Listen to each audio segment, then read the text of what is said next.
Because out of 100 people reaching the age of retirement, 1 is wealthy, 4 financially independent, 41 are still working, and 54 are broke.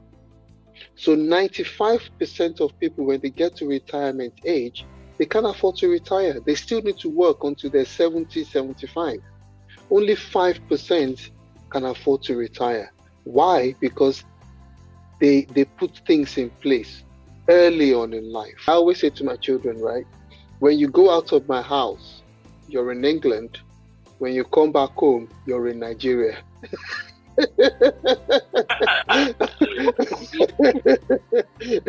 So when you come in here, you're in Nigeria. So I would expect the respect. I would expect the tidiness. I would expect the values that I've taught you. And I think it just goes back to those values, teaching them.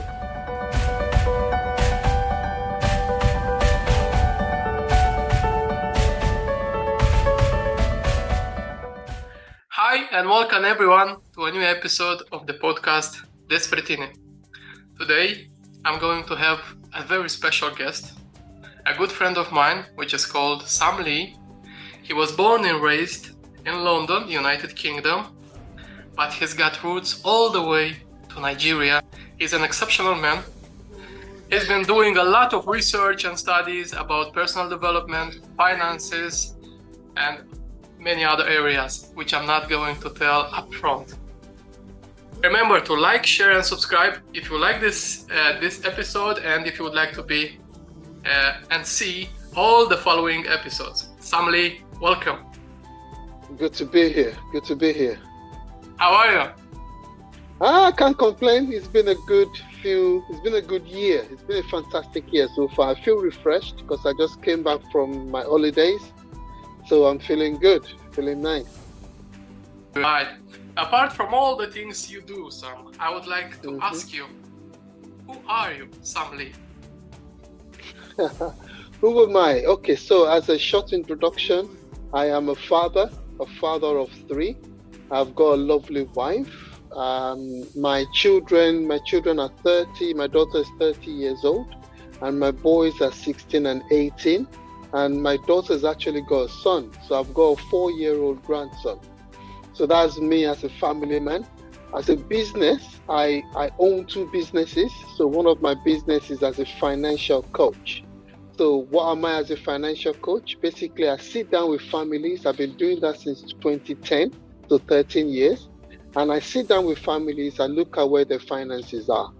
I educate them about how money works, how to get their money working for them.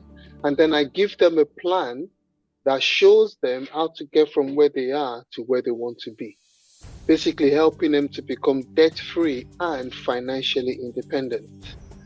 My other business is I'm a mental health trainer. I'm a mental health first aid trainer. So basically I go into companies and I train their staff to recognize the signs and symptoms of mental health issues in the workplace. So that's me summarized in several seconds. From your own point of view, Sam, how does religion get along with finances? Oh, well, yes, I am a Christian man as well. Religion and money, there's a lot of misconception, especially as a Christian. I can only speak as a Christian. A lot of people believe that money is the root of all evil. And now we know for a fact that's not what the Bible says. The Bible says the love of money is the root of evil. Basically what that means is if you love money more than you love God, then it's a problem. Just like if you love your wife more than you love God, it's a problem. So I think money and religion, for me, Christianity, they work hand in hand. You know, as a minister, everything you do needs money. You need to pay for the venue. You need to pay for the equipment that you use in your singing. You need money as a religious group. So I do think they work hand in hand. And, you know, for me, the Bible says God wants you to prosper. God wants you to do amazing things. Now, how are you going to do those things if you don't have money? It's not possible. Prosperity is about being able to live a good life and being a blessing to other people. How can you bless other people when you don't have money? It's almost impossible. So you can bless them with your time. However, if I tell to somebody I can give you my time or I can give you £500,000, I know exactly which one they will pick. So really, it's just understanding how those two things work together. I hope that answered your question. That was more than I expected, and I think you provided a very clear answer that will take away many of the misinterpretation and let's just say misinterpretation of the money in people's lives. Now I've got a hot question, because we're watching, some of these, what's happening all around the world, and from time to time there are some disputes, and there are voices that say, well, in the Middle East, Christians are still getting killed in the name of religion by extremists, Muslim extremists, and some other extremists. From what you are aware, is this still happening now in 2023? Do Christians still get killed in some parts of the world? Yes, from my own understanding, I'm Nigerian and my parents are Nigerians, and I know for a fact that some Christians in the northern part of Nigeria are still being killed because of being Christians. But I also know in other countries around the world, I don't want to mention any of the names. I know by Nigeria, but I know there's also some other countries where people are being brutalized for being Christians, for talking about being, Jesus. You could go to jail. So, but I know in Nigeria for a fact, some people are still being killed for being Christians. And, from personally, I think that is wrong. And sometimes as a Christian, you feel, if you read in the Bible, it happened throughout the Bible. Stephen was killed. He was stoned to death for being a Christian. So it's still happening, brother. It's still happening even now. What will be the most important lesson for the young people to learn, do you think? In what sense? In what area? About being a good man in life. About being a good man. I think one of the things I say to a lot of people is help enough people get what they want and you get what you want. I really sincerely believe that if you help people, I think it'll come back to you 100-fold. And how do you help people? Just be available. When I look at, as a mental health trainer, one of the things I talk to people about is just listening. A lot of people have issues, they have challenges, they don't have anybody to talk to. So even if you can just listen to that person, you're making a difference.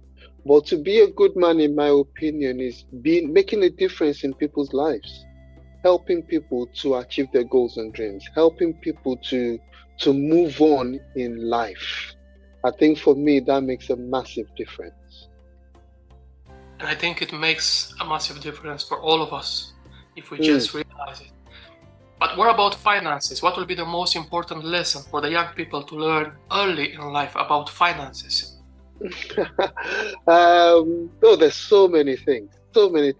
One of the things I'm going to talk about is what we call the 10-10-10-70 strategy. And this is something I've been teaching to my children for many years. And I think if I knew this when I was younger, my life would be so much different right now. And so the 10-10-10-70 strategy, the way it goes is this. As a young person, if you're listening, if you can put this into practice right now, 20 years from now, your life will be completely better. So you get paid 100% of your income, it goes into your bank account. Now, what I say to people is the first 10% that you earn, 10% of that money you give away. What do I mean? If you go to church, you tithe. If you don't go to church, there are many charities out there that could do with some more money. So the first 10% of the money you earn, you give away. When you bless others, you will be blessed. Now, that's the first 10%. The next 10% you save for an emergency fund. Now, for us, an emergency fund is 3 to 6 months of your expenses in a bank account. so that if anything happens and you can't earn, you can survive for at least 3 to 6 months. If something happens and you have to pay for it, you don't go and get a credit card. You don't go and get a loan. You go into your emergency fund. The next 10% you save for retirement. You save in investments. You put it long term. Because out of 100 people reaching the age of retirement, 1 is wealthy, 4 financially independent, 41 are still working, and 54 are broke. So 95% of people, when they get to retirement age, they can't afford to retire. They still need to work until they're 70, 75. Only 5% can afford to retire. Why? Because they put things in place early on in life. So 10% give away, bless other people, 10% short-term savings, 10% long-term savings. The remaining 70, that should be your expenses, your mortgage, your rent, your gas, your electric, whatever it is you're paying for. You should be living off 70%. If possible, I know somebody living off 30% of their income. The remaining 70, they do other things with. So if any young person is listening, let me encourage, even if it's just your pocket money that your parents are giving you, you get £10 a month as pocket money. Save. Get into the habit of saving now so that it gets easier and easier. And when you get older, you get close to retirement age, I promise you, you're going to be laughing. That's the one thing I'm going to encourage young people to learn. That's a very valuable lesson from my point of view. I think it's very valuable, and it can change the course of life within 20 years, 30 years, if you start early. So, Moving forward, what are the main core values of the African people? From my point of view, we are one of the oldest, nation in the world, and with that comes wisdom. So that's the reason I am asking you. What are the main core values of the African people? I think as Africans, I don't know, let me see for myself, we love people. We love family. We love relationships. We give a lot of the time freely. And when I think about, and I'm going to go political here, it might not be what you want to hear, but when you think about Europeans and everybody coming into Africa, we give them everything. We open our hands up to them. And then a lot of the time, Africans are taken advantage of, or they have been taken advantage of in the past. And I think part of the reason for that is because we're just open-handed. We believe in just giving to people. And then when we come to Europe, a lot of the time, we don't receive the same treatment. We don't receive the same welcome. And I think for me as an African, that is one of the things that we love to do. We love people. We love our family. We love to share. So when you ask me one of our core values, I would probably go with that. Is loving people, giving to people, sharing our lives with people all around. I don't know. Does that help? Does that answer the question? It does indeed. It does indeed. And that just led to another question, which is, how do Nigerians raise their own children? Because there are differences. And okay. I many times I'm looking around and I could see people that are so much well behaved, and the children when they get younger, and you will see they're most of them, they are well on their path. Okay. Of course, there are some situations in which that doesn't apply, but how do they raise the children? How we raise our children, I think we believe in respect, respecting our elders, respecting our adults. I wouldn't expect any of my friends' children to call me Sam. They would call me Uncle Sam. And same thing with my children, I wouldn't expect them to call any African adult by their first name. We believe in respecting each other. So for me, I think for us, that's probably one of the first things that we focus on, respect for our elders, and discipline. It's important to, discipline is massive, because if they say, the Bible talks about spare the child, spoil the child, spare the rod. Basically, if you don't discipline your children, they're going to end up going all over the place. So I think it's really important. A friend of mine said something at the weekend. She was saying to my children and her children, she was saying, oh, how did she put it now? When you want to see further, when you climb a ladder, no matter how high you get, what you see, I've seen further. So as my child, you can climb the ladder as high as you want. You're never going to see as far as I have seen. So I have experience. I've seen so many things more than you. So my expectation of you is just listen to my guidance. But finally, for me as Africans, it takes a village to raise a child. So I said to you, my friend was saying this to her children and my children. I trust her to guide my children. When I see a friend's child on the road in Leeds and they're doing something silly, they see me, they stop. Because I know their father, I know their mother. I can guide them, I can tell them. So it takes a village within our African community to raise a child. It's not just like an individual thing whereby it's my children, don't say anything to them. We don't operate like that. If I see your child doing something naughty, I know I don't even need to ask you. You will want me to correct them as a fellow African. So that is important to us as Africans, from where I'm coming from. That's all I can share from that. Up until what age would you expect your children not to come to you and say, Father, I think I know best, or I think I can see further than what you've seen? Because what I'm trying to say here is that every generation has gone farther than the previous generation. You've gone farther than your father did. Your children, your boys, you would like for them to go farther than you got so far in life. Correct me if I'm wrong. So my question is, when does that limit applies? When does it stop? When they become 18 years of age and they're adults, from then on they are allowed to take their own decisions, and obviously if there are consequences, there are gonna be consequences. Take responsibility for it. Is it 18? So I don't think there's an age. I personally, so I've got my daughter, she's 30 years old. All right. I would still tell her, I think you should do it this way. Now, whether she listens is a different thing. But she will still come to me and come and ask me. I'm in my 50s. I've got my mom.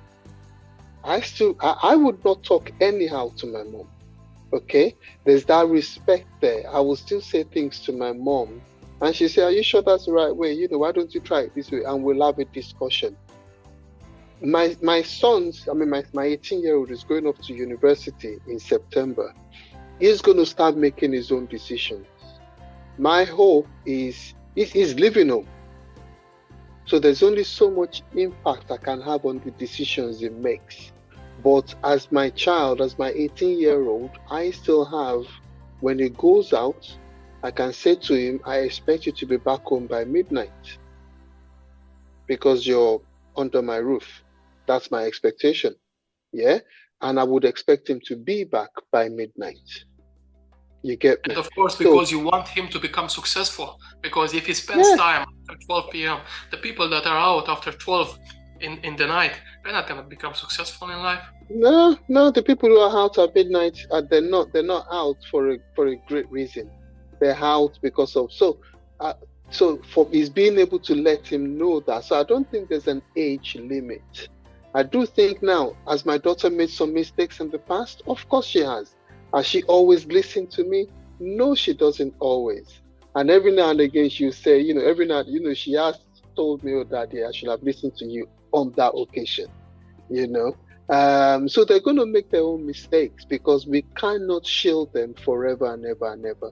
But as a parent, what you're trying to do is to protect them from making the kind of mistakes that you made. And I say that to them all the time. I've made certain mistakes. I don't want you to repeat the same thing. So I'm trying to help you along.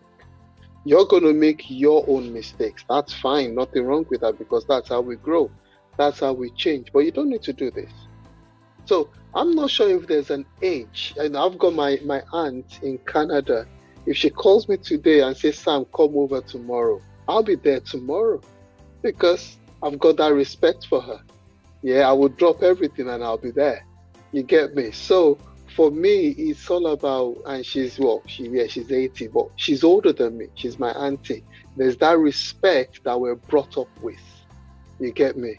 And it's always going to be there. I don't think he ever stops.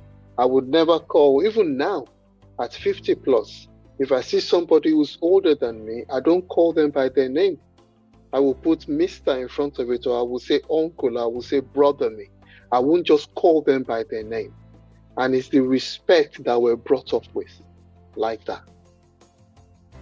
And it is something that I stand up for as well, and I treasure, and I think respect should never disappear from any culture, any society, because we need that.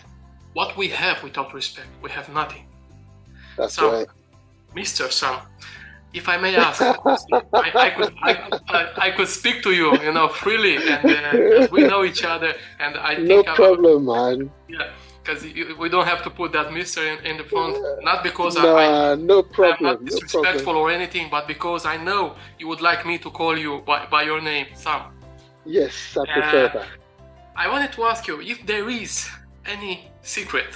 What would be the most kept secret in the Nigerian culture? Because every culture has got its own secret and they treasure it, they pass it on from generation to generation.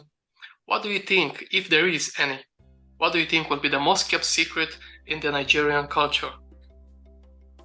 I'm not sure there's any, to be honest. I can't think of any secret. I don't know. About life, a secret about health, or a secret about how to deal with all the challenges that we all face during our lifetime. Like I said, I think it's just it starts with your upbringing, the way you're brought up, the values that we teach people. I don't think there's a secret per se. It's just I always say to my children, right? When you go out of my house, you're in England. When you come back home, you're in Nigeria.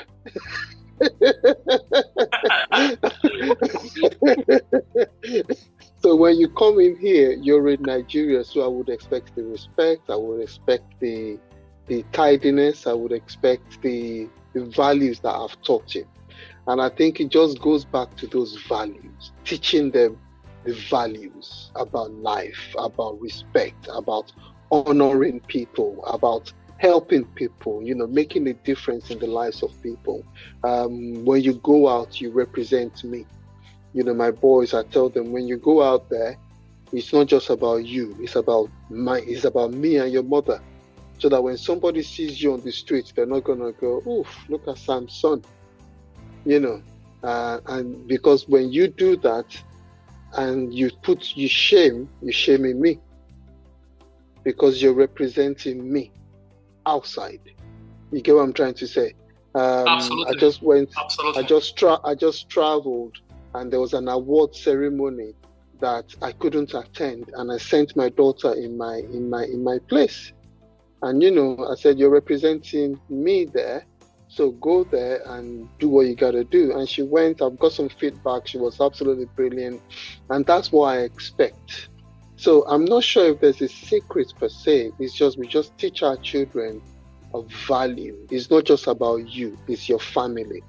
It's your family name. When you're stupid outside, that's my name that you're messing up with. So respect that name.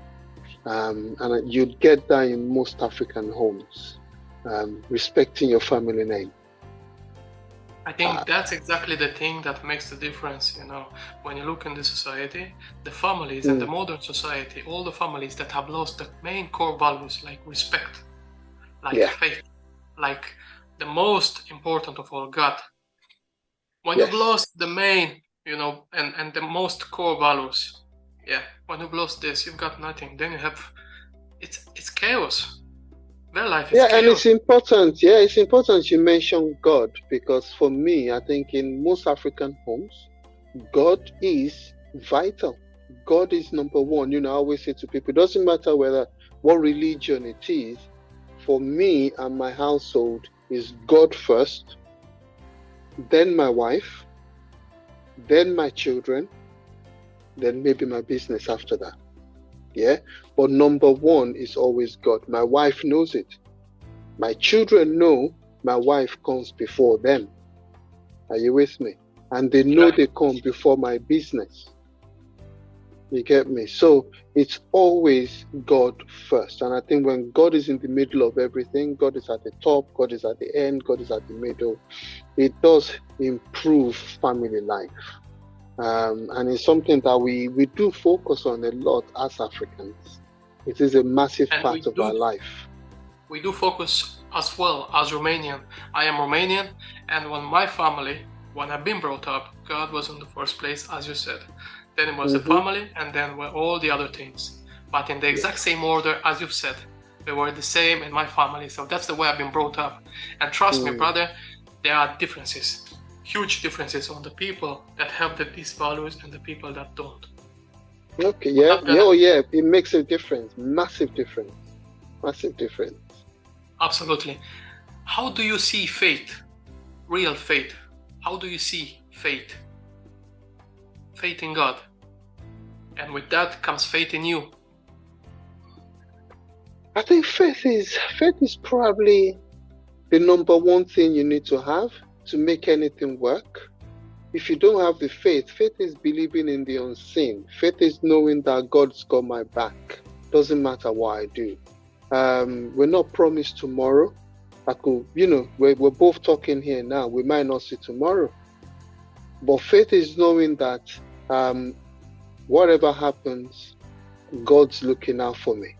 God wants the best for me. So for me, it's massive. It's important. It's something that I put time to grow in my faith. I go to church, I read my Bible, I pray, I talk to people about my faith as often as I can, because a lot of people are messed up right now because they do not have faith. A lot of lives are messed up right now because they think they are the apex, they're at the top. It's all about them. I'm sorry to disappoint you, but it's not about you. I think for those who have faith, they live happier lives, they live longer lives, they live more successful lives, and I think it makes a massive difference. So for me, faith is important. Faith in God, and when I have faith in God, then that helps me to have confidence and faith in my abilities, because I know whatever happens, God's got my back. I think it's important. It's probably, it's number one. It's up there. How do we connect with each other spiritually? As in people? As in people, yes. Different nations, but however, we're still connected.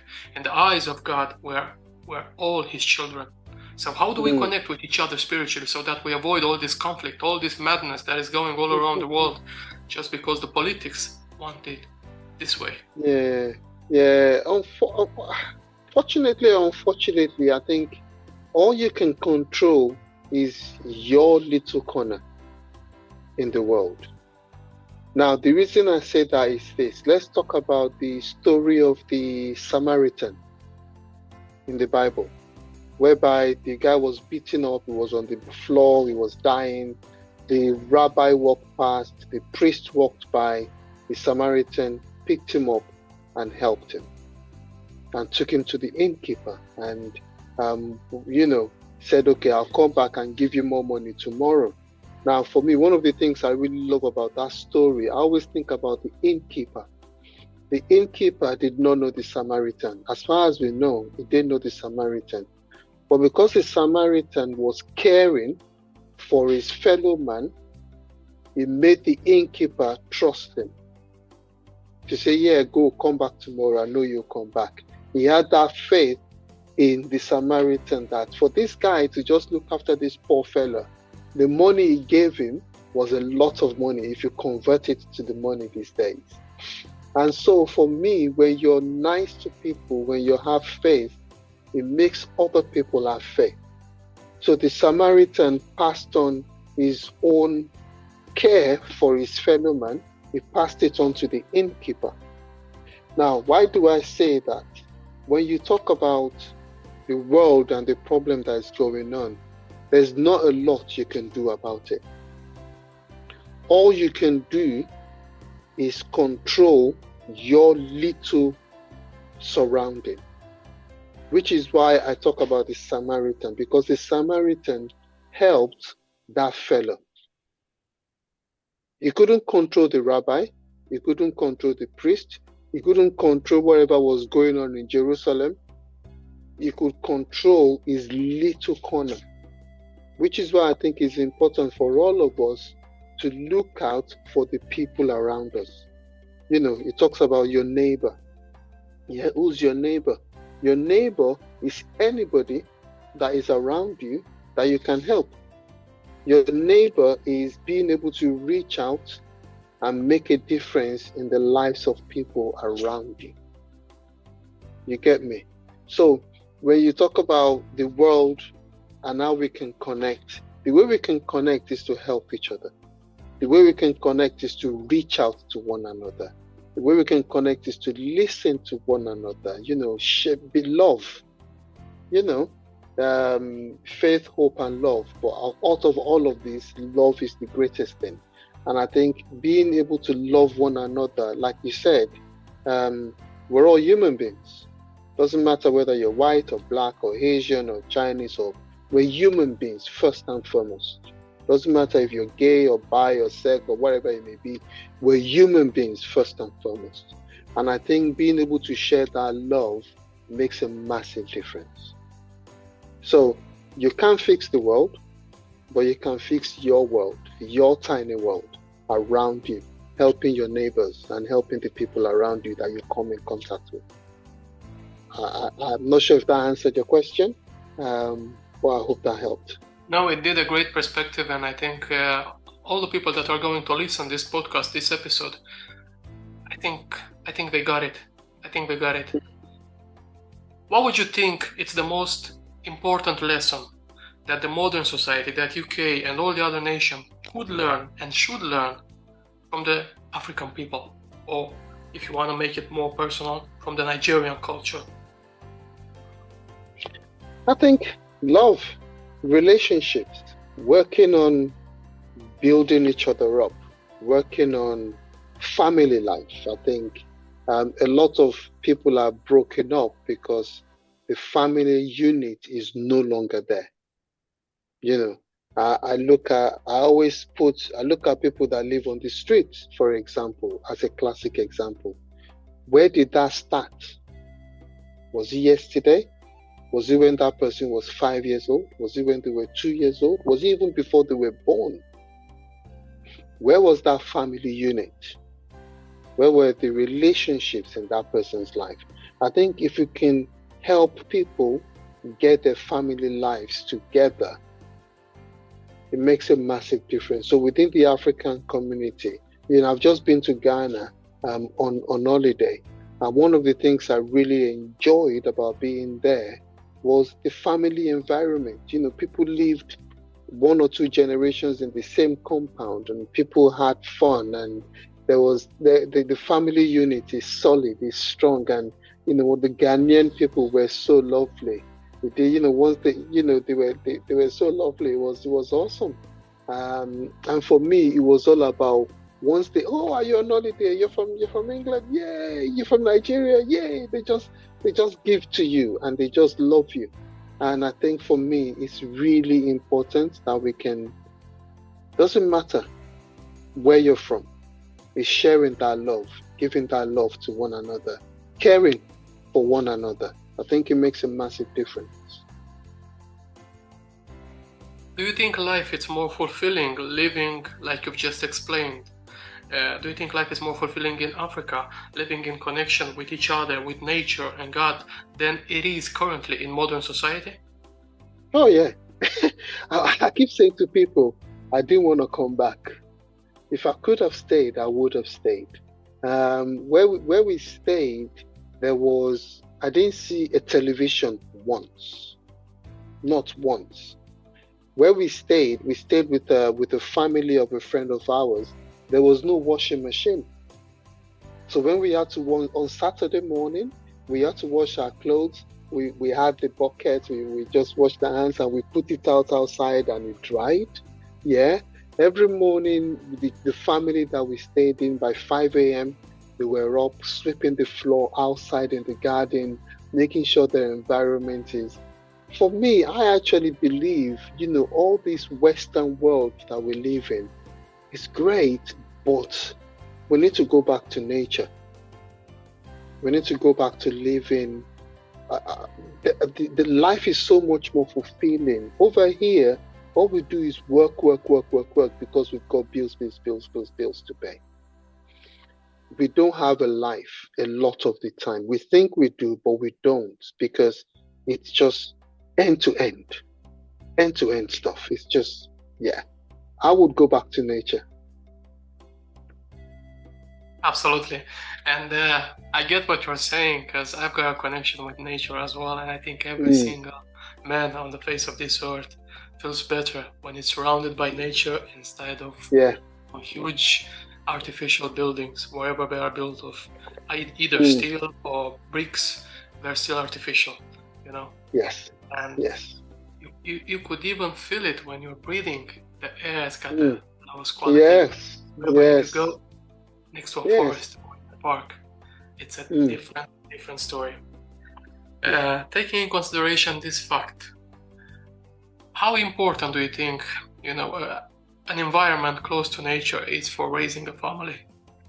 I mean, when we're looking for a house, when we're looking for a place to live in, either if we are renting or perhaps if we want to purchase a mortgage, how important is it for us to look for an environment that's got at least a few trees in the area, a little bit of nature, instead of being an artificial environment? Yeah, I think it's important if you can afford it. And I think that's a problem here in the UK, as in the more leafy areas you live in, the more expensive it is. So the cheaper areas are where there's all concrete all around. And I think that is a problem, because we need to think about our finances. It's not cheap living in the leafy suburbs. So that is important. If you can, why not? If you can create that environment for your family, being able to go into the park on a regular basis, getting some fresh air yourself, instead of walking around in the city, go to a park nearby where you can, with you and your family. I do think that's important. So yes, but I love your question, but it's all depending on how much you have. You get me? So it's easy to say, oh yeah, live in the leafy areas, live in areas where there's trees, but in the UK, we can't afford those. Most of us can't. So in the UK, however, if we look back to some other parts of the world, you can afford here in between concrete, you can afford there in the middle of a forest or in the middle of nature. Oh yes. Oh, so yes. There is a saying that I always love it. You're not a tree, you can move. Yeah, I agree. I agree completely. If you can live, I mean, for me personally, I think one of the goals I have is to over the next few years is to actually not retire, but to move to somewhere different. So my goal, really, one of the goals I set for myself many years ago is to, when I get to a certain age, I want to be able to go and live outside of the UK, be able to get that kind of environment where I really feel like my life will be. Because again, for us in the UK, a lot of us will work to the age of 67, 68, and then we can't enjoy life because we've now got arthritis, we've now got so many health issues. Life is just, you're waiting for death a lot of the time. Personally, I want to be able to live abroad at a younger age so that I can enjoy a longer part of my older age. Now, that is something I've been working on over the last 13 years. It's part of my goal that I set in 2010, that in 15 years, I will be able to live abroad. So I set that 13 years ago. There's 2 years left. Okay? And I'm on course to be able to do that. So for me, it's all about setting your goals and knowing where you want to be and working towards it. If you can, I mean, you know, this day and age, you can now work anywhere in the world if you've got the internet. Okay? So if you can do your work, I know somebody right now who's working abroad. He's a good friend of mine. He spent 3 months in Spain, and then he's gone 3 months. He's gone to Turkey for 3 months, and he's just moving about. Him and his family, they're getting Airbnb, and they're staying in different places. 3 months here, 3 months there, 3 months, and they're moving all over Europe. And they're living in nice Airbnbs because they can work over there and still make money in the UK. That sounds like a great plan. Yeah, that's somebody who's just decided, you know what, life is, I want to give my son a better an education. So his son has got a 14-year-old son that is homeschooling him. And, you know, imagine that experience that boy is getting, traveling around the world, living in different places, learning different languages, relating to so many different people. And the areas they're living in nice areas as well. It's absolutely brilliant. So I do think if you can, do it. Definitely. How important is, on a daily basis for you, your legacy? Because I can see you're a man that's focused. You're a focused man. How important it's for you, your own legacy? Some people are going into business just to make money. Some people want to leave something behind them.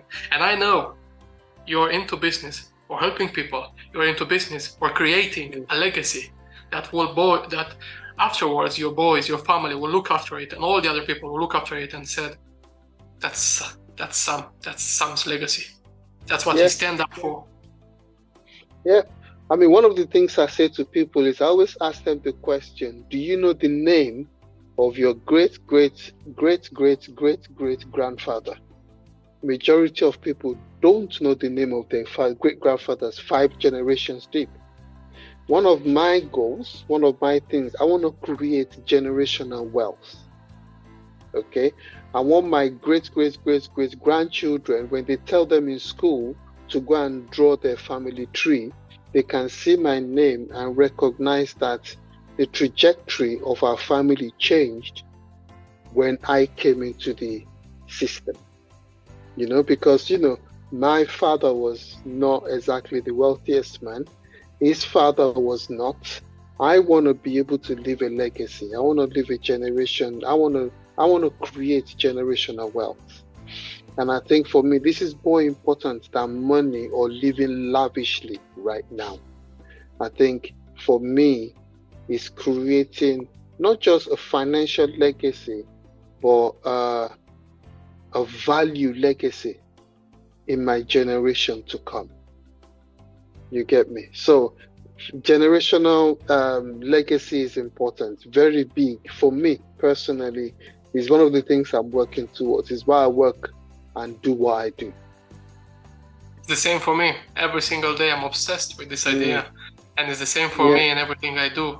And I could say, even though I'm young, I made a difference and I'll continue to make a difference. And I will not stop until the day I die. That's just my path. That's just who I am. Yeah, but also for me, yes, it's good for my family. But another thing I love about the business I do is I always say to people, when I come into people's lives, I change their lives for better. I know many people that I've been able to sit down with and they're debt-free within 2-3 years.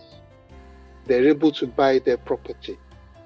They're able to get a claim because I provide life insurance. I provide critical illness. I know somebody I know recently had prostate cancer. He's just been paid £100,000.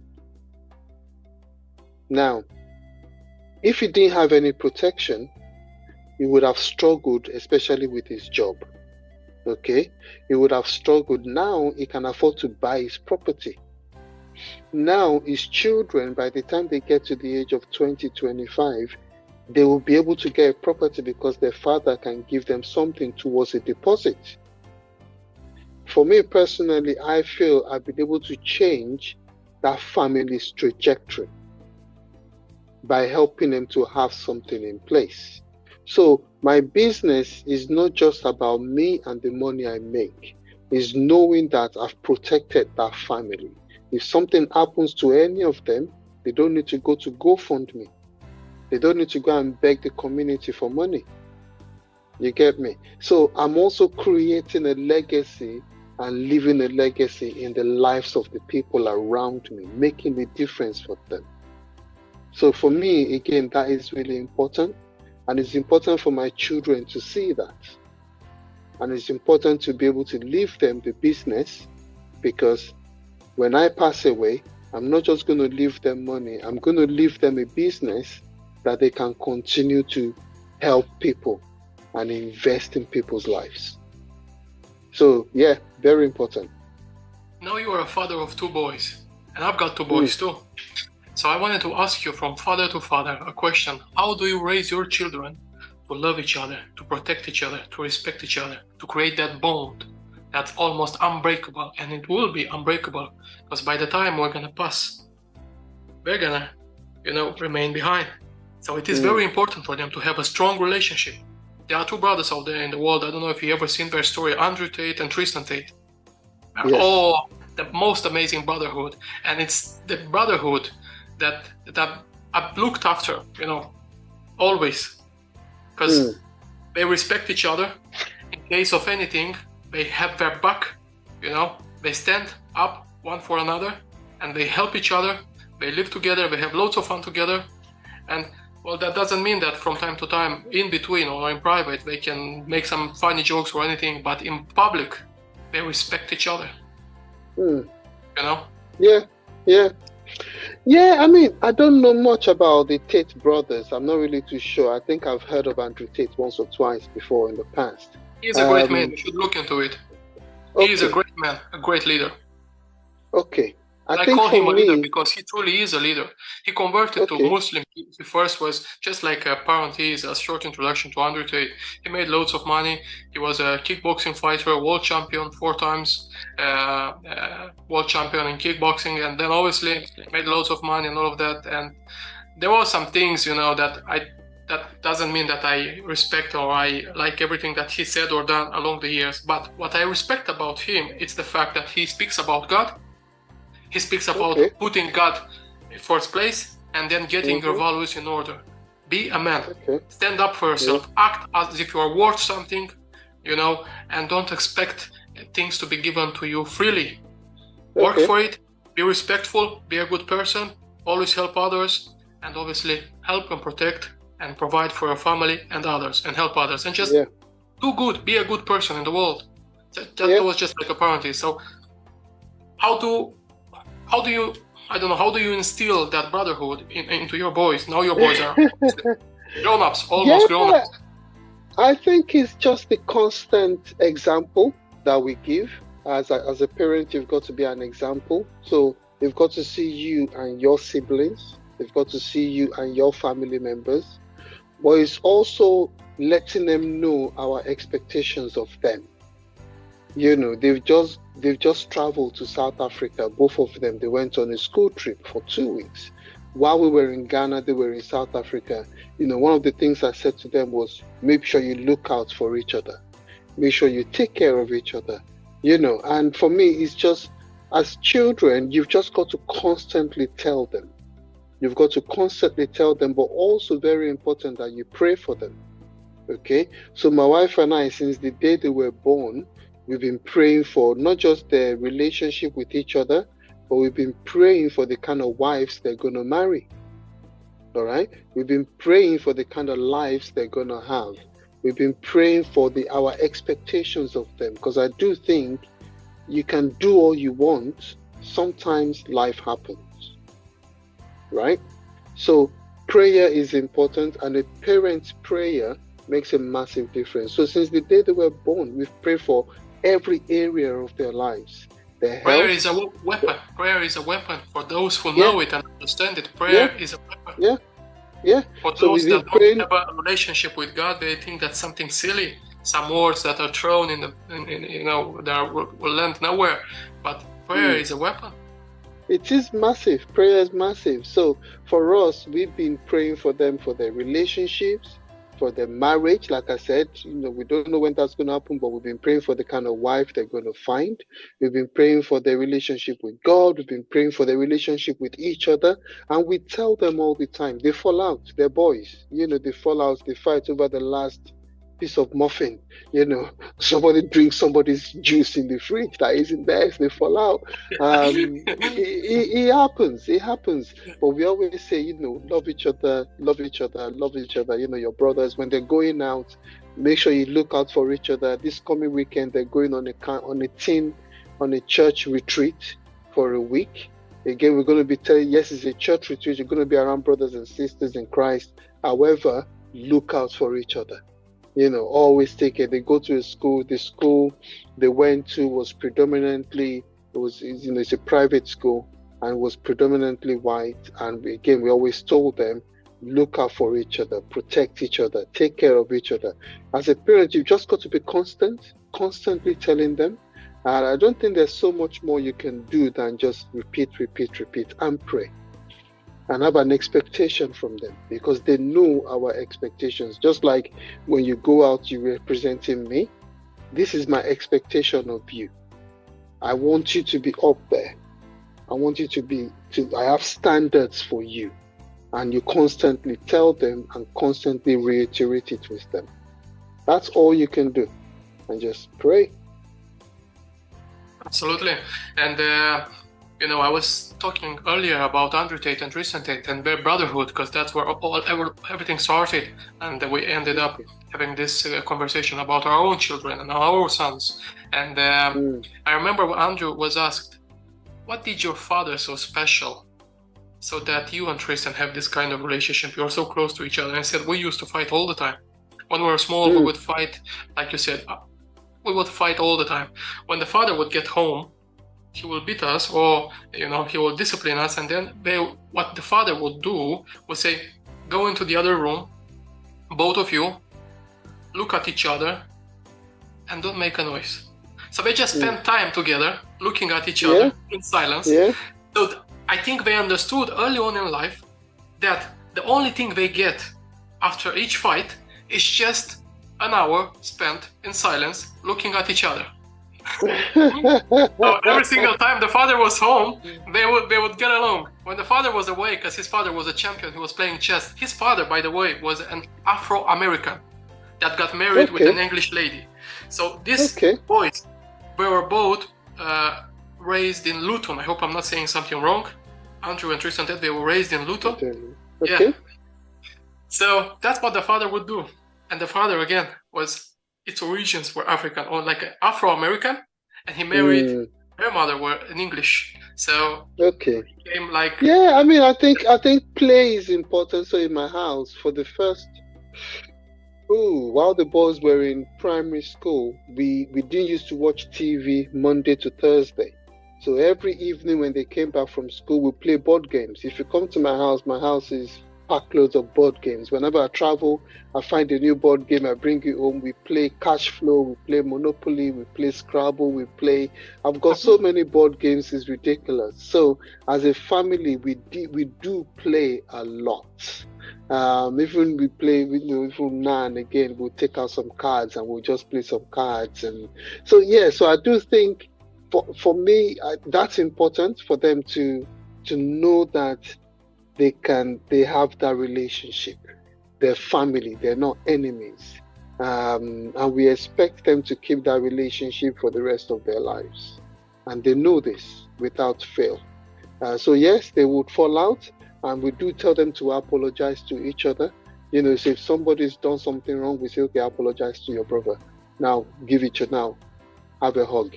Now, we don't do that as much anymore now. When they were younger, we used to do that a lot, but they're big boys now. But we still tell them to apologize to each other whenever something's gone wrong. And then we'll have a conversation with them. Okay, you were right, you were wrong, fix it. And I think, like I said, is that, the guy's dad, Tate's dad, constantly doing the same thing, constantly. And I think that's all you can do as a parent, constantly reminding them of your standards, of your expectation from them. I think that makes a massive difference. Like you said, it's constant because it's like a fight. Like we're looking, there is a constant fight between good and evil, and there is a fight for everything in this life. So now my following question would be: do you think some people are just born to be evil? I mean, we see so many things are happening all around the world. And it's just mind-blowing. Do you think some people are just born to be evil, or they become evil along the years? That's a good question. It's a very good question. And again, as a Christian man, when I look at, and this is just my view, this is my opinion, when you look at when the fall happened with Adam and Eve, I think as humans, naturally, we are negative. Naturally, we are lazy. Naturally, we're just meh. I think,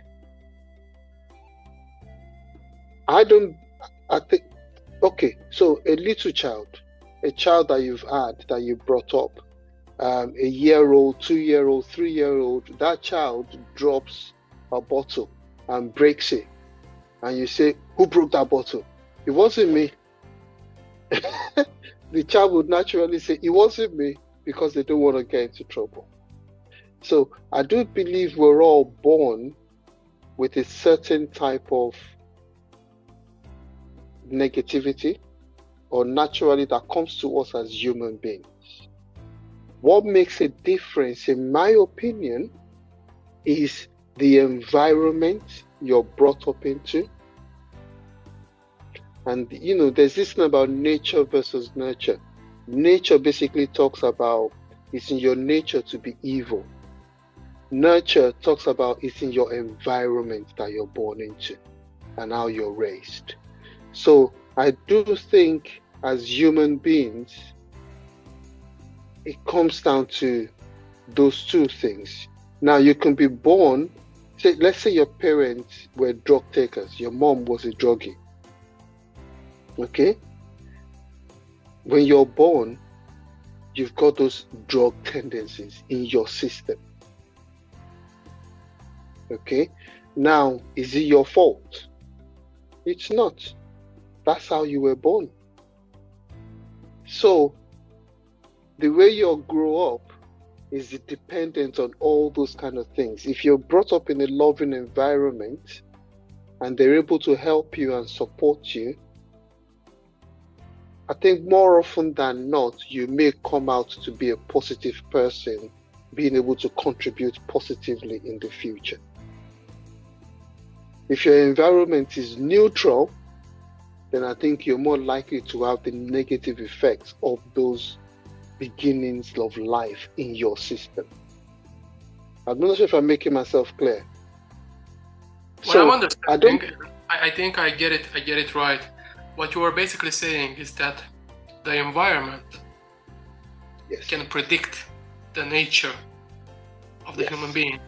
So you might have a tendency from your own nature to be evil, but if the environment it's good and the people brought you up positively, you can control and it can guide you to become a good person later on in life. Yes, because it's all about the decisions we make. You wake up in the bed in the morning, you can either be happy or unhappy.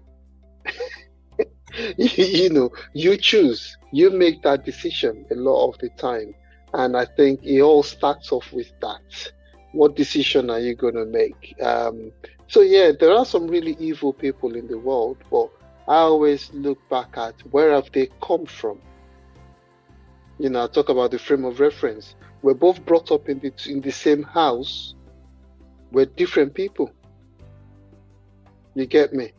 We're brought up, identical twins. That's something very, very interesting, what you've just said here. So basically, you can have more children in the same house. Yeah. However, those children might be raised. One can spend some more time with the father. One can spend some more time with the mother. So basically, they get the same behavior that the mother has or the father has. And if that's good, it's going to be a good person. If that's bad, that's going to be bad for him later on in life. So that can happen even in the house, because we can see brothers, we can see sisters. They come from the same house. One turns out to be a successful man later on in life, and the other is a failure, a drug addict, or a drunk. Yeah. So again, that comes down to your perception and how you see life. Like I said, you're brought up in the same home, but you see things differently. And it could be anything that causes that. It could be the people you hung out with when you were in school. It could be the kind of stuff that you read compared to your brother or your sister. It could be the kind of things you watched. A lot of these days we're fixed on our phones and we're fixed on our tablets, watching all sorts of things on TikTok and all sorts. So it depends on what you're exposed to. If you're exposed to certain things, it would influence you, either negatively or positively. So the main thing is, be careful what you allow into your mind. That's right. Be careful what you are feeding your mind, because based on that information is going to build the woman or the man later on in life. Even though you're brothers, even though you eat at the same table. Yes, very important. Very important that you can keep an eye out on that and be able to be aware of what's going on in your environment. Very important. Especially nowadays, because we are basically attacked by all kinds of devices that all want our attention. And after you spend hours scrolling, you feel empty and depressed, if such thing exists. I'm not a big believer in depression. I just believe there are some moments in which you feel sad. There are some moments in which you feel happy. But if you are a man, it doesn't matter if you feel sad or if you feel happy. You still gotta do your course. You still gotta do what you have to do as a man. And it's the same if you are a woman. You just gotta, put yourself together and do it. Because if you stay and just spend time in that how can I say this? If you spend time with that feeling all alone, but without doing anything and just scrolling or consuming social media or any other thing, you're basically digging your hole even deeper. You're not going out. Going out is just doing something, exercise, go out, speak with some people, connect, read something, do something, And with that, with time, forcing yourself a couple of hours today, and then tomorrow is another day, then another, the following day, and so on. And pretty soon you will look at yourself, oh, I'm happy now. Yeah, I think for me, personally, I think that's easier said than done. It's easy to say that, but it's not always easily done. For me personally, I do mental health training. Depression is real, in my opinion. It's a bit like, I think one of the issues we have is because we can't see it, we discard it. A lot of people have a broken leg. You can see them put a cast on. So you see that they've got a broken leg. With depression, with anxiety, with schizophrenia, with psychosis, bipolar, we can't see those things. So a lot of the time is discarded. You do have people who have depression whereby they just want to die.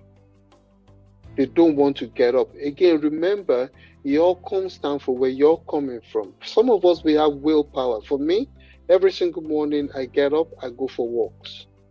Okay?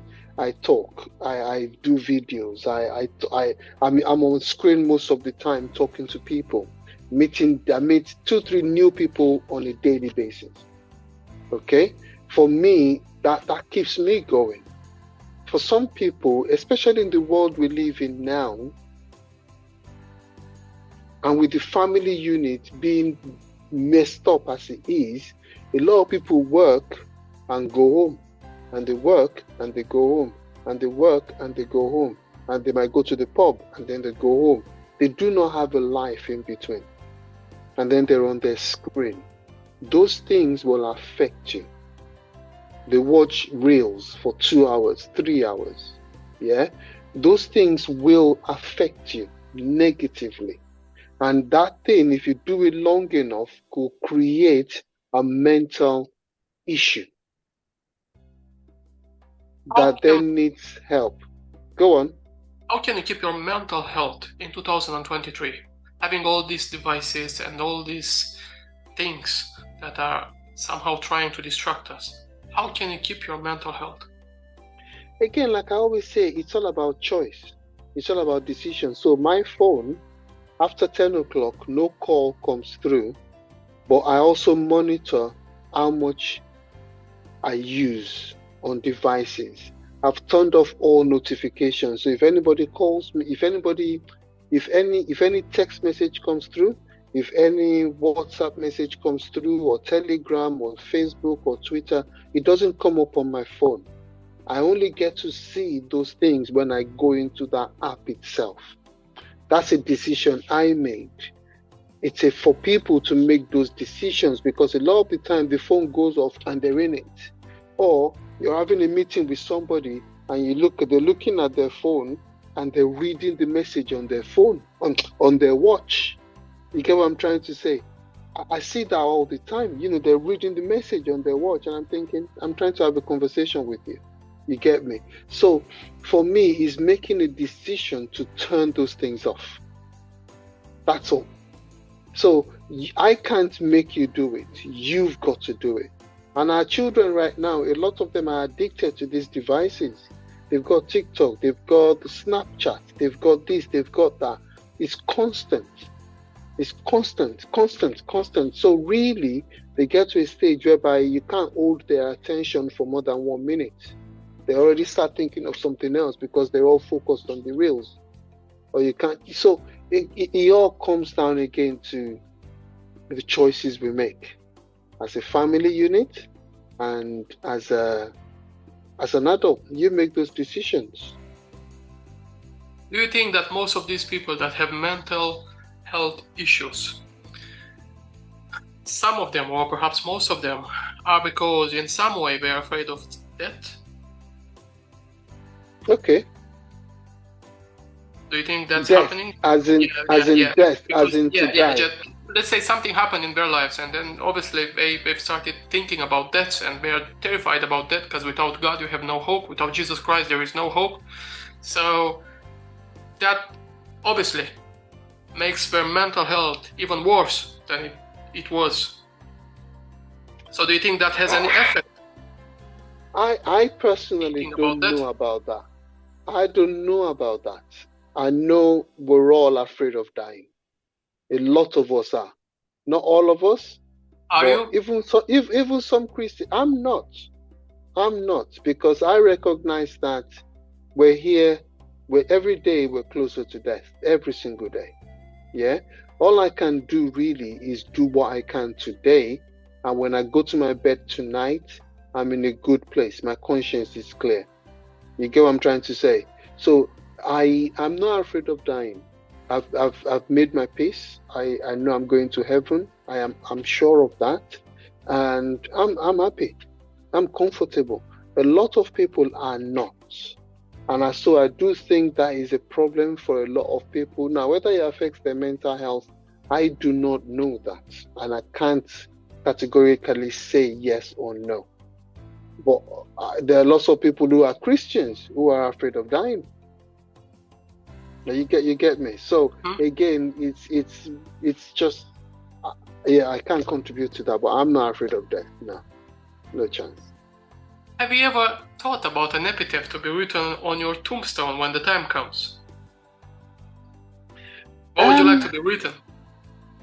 Remain like an epitaph about your journey here, because it's a journey for all of us. So I would love something along the lines of, I lived a life of significance. I made a difference to the lives of people, and I've been able to leave a legacy behind. A legacy not just in my family, but in many families across the world. That is what I would love to do. A positive legacy. How important do you think it is nowadays for people to be brave and choose God instead of all the evil that is around us? Stand true to God and choose God instead of all the madness that's so attractive sometimes. But the pleasure is sure. The pleasure is sure. Very important, because those things, like you said, is only a tiny bit of life. 100 years is actually nothing when you think about the concept of how many years we've lived, how many years we're likely to live. 100 years of life is absolutely nothing. And you can, for me, having a faith, having God in you, increases your lifespan, increases your happiness, increases the positive difference you can make in the lives of people, increases everything for the better. So I do think having a relationship with God, it helps your marriage, it helps your children, it helps everything, your job. The Bible talks about whatever you do, work at it as if you're working for God. So even if you have a job, being a Christian helps you increase your job, Colossians 3:23. So there are so many things. Having a faith and having God in your life improves your life in so many different ways, 100%. So I would encourage you personally to grow your faith in God. If you don't know anybody right now, have a chat with somebody. Click on the link below. Write a message, I would like to find out more. And somebody will be in touch with you and will be able to talk you through it. But it's important. I think it's massive, and I'll encourage everybody to look into it.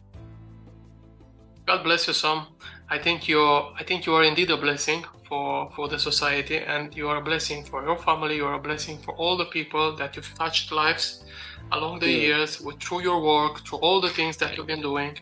And I think that if more of us would adopt the kind of life that you are living, I mean, a life dedicated to helping others, a life dedicated to God, and a life dedicated to helping others, making a difference in the lives in the lives of all the people that you encounter, I think that the society will be such a different place.